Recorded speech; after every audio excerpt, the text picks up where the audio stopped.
ایماندار چرواہا اور سنہری پرندہ۔ ایک گاؤں میں ایک غریب مگر ایماندار چرواہا رہتا تھا۔ اس کا نام علی تھا۔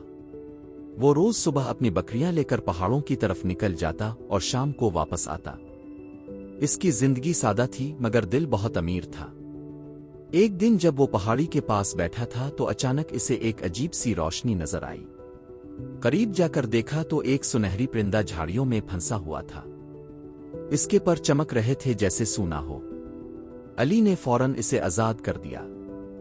پرندے نے انسانی آواز میں کہا، اے نیک دل انسان، تم نے لالچ نہیں کیا، اس لیے میں تمہیں ایک انعام دیتا ہوں۔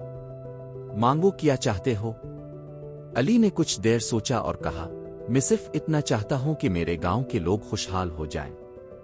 پرندہ مسکرایا اور آسمان کی طرف الفاڑ گیا۔ اگلے دن گاؤں میں حیرت انگیز تبدیلی آئی۔ زمین زیادہ زرخیز ہو گئی، پانی میٹھا ہو گیا اور لوگوں کی فصلیں دوگنی ہونے لگیں۔ سب لوگ حیران تھے مگر علی خاموش رہا۔ وہ جانتا تھا کہ اصل خزانہ سونا نہیں بلکہ نیکی اور خلوص ہوتا ہے۔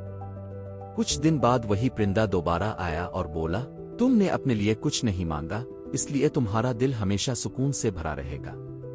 اور واقعی علی کی زندگی سادگی میں ہی خوشیوں سے بھر گئی۔ سبق: سچی نیکی کبھی ضائع نہیں جاتی، اور جو دوسروں کے لیے سوچتا ہے، اللہ اس کے لیے بہتر فیصلے کرتا ہے۔